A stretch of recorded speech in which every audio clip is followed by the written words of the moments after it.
एक खूबसूरत नौजवान चरवाहा जिसका नाम कैस है, जंगल में तन्हाई में एक घने दरख्त की छांव में आराम कर रहा होता है। कुछ देर बाद अचानक एक निहायत ही खूबसूरत लड़की जो बिल्कुल परी जैसी लग रही है उसके सामने आती है। कैस के अंदर एक अनजानी सी कैफियत तारी हो जाती है, जैसे उसकी मोहब्बत उसके सामने खड़ी हो। रात का वक्त है, आसमान नीलेगों चादर ओढ़े सितारों से जगमगा रहा है। एक नूरी परी सेरी सफ़ेद लिबास में नर्म सुनहरी रोशनी में चमक रही है। वो चांदनी से भरे जंगल में हल्की कदमों से चल रही है, जहाँ हर पत्ती उसके लम्स से रोशन हो जाती है। उसके इर्द गिर्द जुगनू नाच रहे हैं और हवाएं फूलों की खुशबू से मुअत्तर हैं। वो किसी ख्याल में गुम है, शायद किसी ऐसी रूह का इंतज़ार है जिसने उसकी तस्वीर दिल से महसूस की थी। उसके चेहरे पर मुस्कुराहट है, जैसे वो जानती हो खूबसूरत नौजवान चरवाहा लम्हे को महसूस कर रहा हो। वो लम्हा जब तख़य्युल ने हकीकत को छू लिया। तुमने जो देखा वो ख्वाब नहीं था, मैं वो रोशनी हूँ जो तुम्हारे दिल से निकली और तुम्हारी आंखों में उतर आई। चांदनी रात गहरी हो चुकी है। सेरी खामोशी से एक नदी किनारे आती है। पानी चमक रहा है जैसे आसमान जमीन पर झुक आया हो। किनारे पर वो बैठती है, हाथ नदी में डालते हुए, और एक नर्म आवाज में बोलती है, तुम आए थे शायद ख्याल बनकर, मगर मैंने तुम्हें महसूस किया जैसे तुम मेरे अंदर गूंज रहे हो। तुम्हारी खामोशी में वो सदा है जिसे सिर्फ दिल सुन सकता है। किसी पुराना ख्वाब याद करता है जिसमें ऐसी ही नदी थी और एक चमकती हुई मौजूदगी जो कैस को बुलाती थी। कैस सेरी को देखता है, मगर वो कैस को पहले ही पहचान चुकी है, जैसे वो कैस की अधूरी दुआ की तस्वीर हो। हवा में साज बजता है, जुगनू रक्स करने लगते हैं और नदी के किनारे हीरे जैसे नूर झिलमिलाने लगते हैं।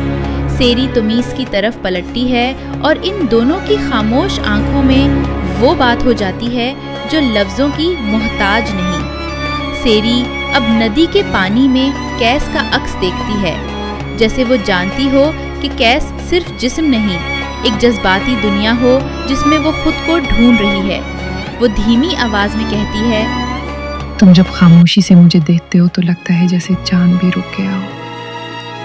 मैं तुम्हारी नज़रों में खुद को देखती हूँ और वो तस्वीर मेरी नहीं तुम्हारी मोहब्बत की होती है। कैस उसके करीब आता है, नदी के पानी में अपनी उंगली से एक दायरा बनाता है, जैसे वक्त को रोक दिया हो। दोनों के इर्द गिर्द फजा संभल जाती है। जुगनू खामोश हो जाते हैं और सिर्फ सांसों की लई बाकी रहती है। मंजर की नई झलक। अलिफाक पतवा पानी पर गिरता है, इस पर रोशनी से लिखा होता है, कहानी का जादुई बाब, जहां जज्बात और तखुल एक दूसरे से मिलते हैं। नद के पानी में रोशनी का एक अक्स झलकने लगा, जैसे चांद अपनी रोशनी का एक टुकड़ा सेरी के दिल में रख कर चला गया हो। सेरी का राज। वो कैस की तरफ झुकती है और अपनी हथेली में रोशनी का एक जरुआ दिखाती है, नन्हा सा बिलौर जो ना छुआ जा सकता है ना तोड़ा। वो कहती है, ये मेरी वो दुआ है जो कभी मुकम्मल नहीं हुई, मगर तुम आए हो तो शायद वो वादा अब पूरा हो सके। उसे संभाल लो, ये सिर्फ तुम ही संभाल सकते हो। कैस की खामोशी। कुछ कहने ही वाले होता है कि अचानक हुआ तेज हो जाती है, जैसे फिजा खुद इस लम्हे को महफूज करना चाहती है। जुगनू एक दायरा में घूमने लगते हैं और नदी के किनारे चमकती रेत पर लिखा जाता है, मोहब्बत जब ख्वाब और हकीकत एक दूसरे को पहचान लेते हैं। मंजर की झलक। अब सेरी के गिर्द नूर बढ़ने लगता है, जैसे वो कैस की मौजूदगी से और भी चमक रही है। वो पीछे हटती नहीं बल्कि कैस के करीब आकर आहिस्ता से कहती है, अगर तुम चाहो तो हम इस कहानी को वक्त की हुदूद से आज़ाद कर सकते हैं। तुम्हारी चाहत में वो ताकत है जो ख्वाबों को हकीकत दे सकती है।